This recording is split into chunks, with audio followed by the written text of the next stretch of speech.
becoming a proxy war between Russia and the United States and its NATO allies. Last week, Defense Secretary Lloyd Austin said the U.S. wants to see Russia, quote, weakened. Over the weekend, Russia Foreign Minister Sergei Lavrov said the U.S. and NATO should stop arming Ukraine if they're really interested in resolving the Ukraine crisis. Well, we're joined now by two guests. Medea Benjamin is co-founder of the anti-war group Code Pink. We usually speak to her in Washington, D.C. Now she's in Havana, Cuba. George Beebe is also with us. He's Grand Strategy Director at the Quincy Institute for Responsible Statecraft.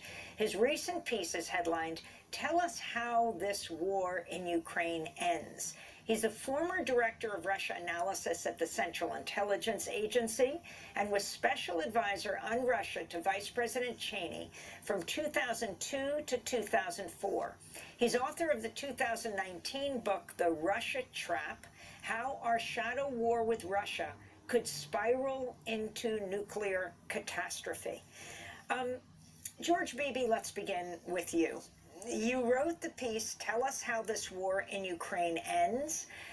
So why don't you tell us? The latest news is that it may well be that the Russian President, Vladimir Putin, will announce the war on Ukraine on May 9th, Victory Day in Russia, when they beat the Nazis in 1945. Well, I think that's quite possible. Russians have been speculating for quite some time that Putin might take this step of moving from what he has called a special operation in Ukraine into a full-fledged and declared war, which would mean a national mobilization, widespread conscription of Russian soldiers, and their use in the battle in Ukraine. So what that would mean would be that Russia would be gearing up for all-out war in Ukraine. And the context for this, of course, would be that Putin would argue that this is not actually a war between Russia and Ukraine, that this is a much larger war between Russia and the United States and NATO. That's how Russian elites and Putin have been depicting this conflict actually for many years, well before Russia's actual invasion of Ukraine on February 24th. They think that Ukraine is simply a pawn in this much bigger geopolitical game, and they think the stakes are astronomically high for Russia. They think that this is a fight for Russia's survival, that the stakes are existential.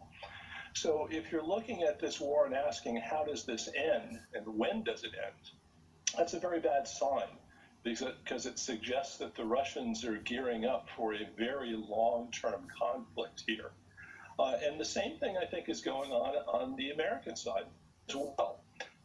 What we've seen in the last few weeks is rhetoric which more and more openly discusses our goal being victory over Russia, Russia's strategic defeat, the weakening of its military, the marginalization of Russia as a player in the world.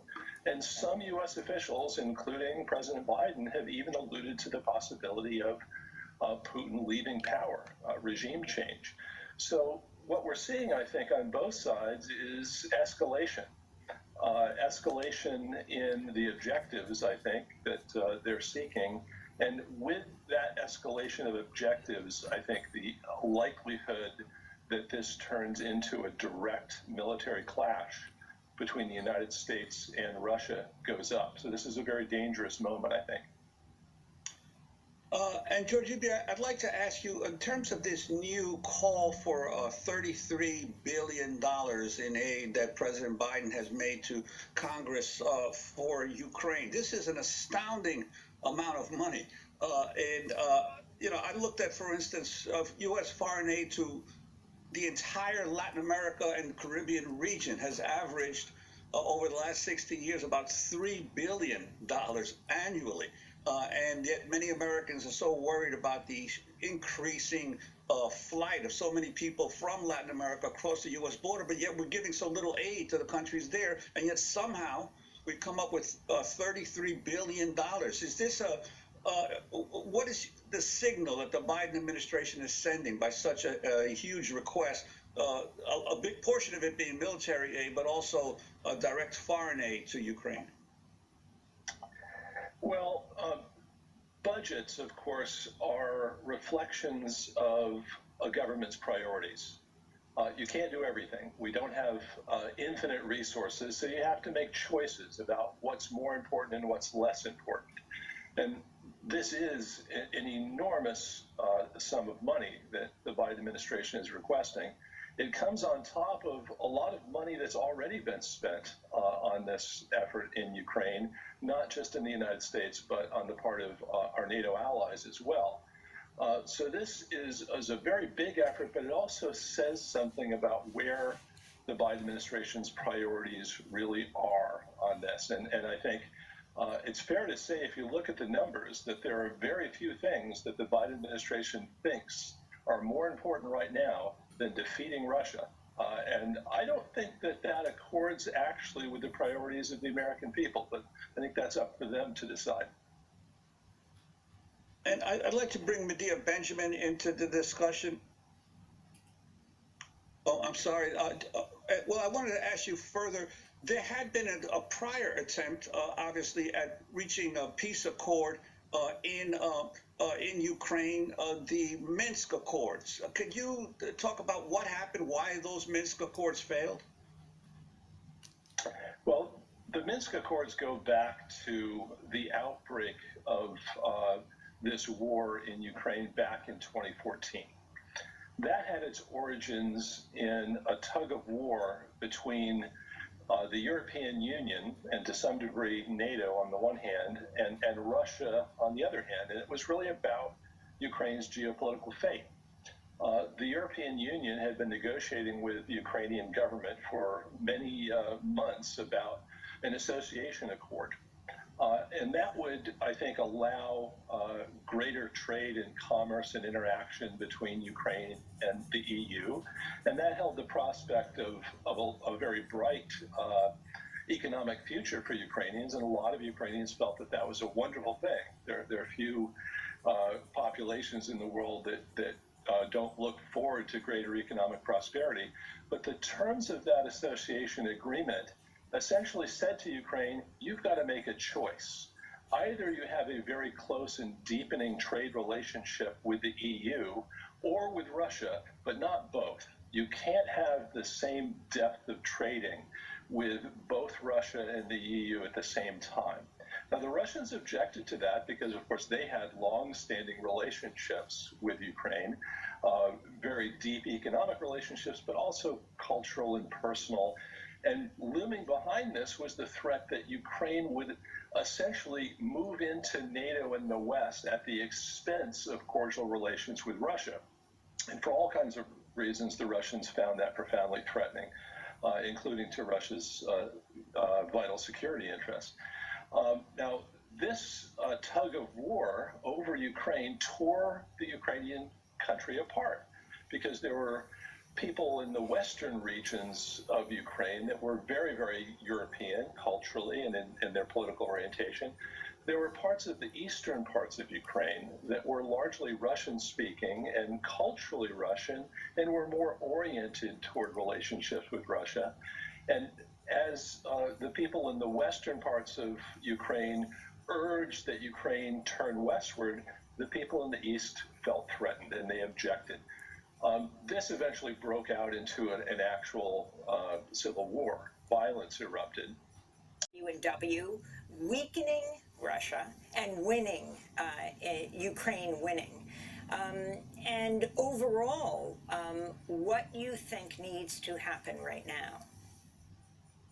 I think it's terrible that the U.S. on all levels, from the White House to Congress, are pushing this as either regime change or a winnable war when we know there is no winning in this. I want to hear them talking about what compromises are they willing to make. I want to hear them saying they're going to put their efforts into negotiations. I want to hear them say they're going to separate humanitarian aid and military support for Ukraine and get that humanitarian aid approved. And I want to see that the people of the United States understand that to support the people of Ukraine and stop the fighting, we need not to pour billions of dollars of more weapons in, but to say negotiations now. And that's why we're calling people to come out this weekend, next weekend, the following weekend, have rallies, download our flyers, get people to sign petitions saying we need to end this war and not allow it to keep spreading and turn into a nuclear holocaust. People can go to peaceinukraine.org to find more information. And Medea, how would you see the prospects for a settlement, for an agreement, and what might that entail? Well, certainly they've been outlined by Zelensky himself and by the Russians. I think the United States is one of the greatest obstacles to negotiations. We have to recognize a neutral Ukraine, non-expansion of NATO, and demilitarization of the region. And I do want to add one other thing, which is we're coming to the 40-year anniversary of the 1 million people out in Central Park saying no to nuclear weapons in 1982. We in the United States have to work with the people inside Russia, not only to end this war in Ukraine, but also to get serious about banning nuclear weapons like the UN treaty calls on the world to do. Let me ask George Beebe. You have written that the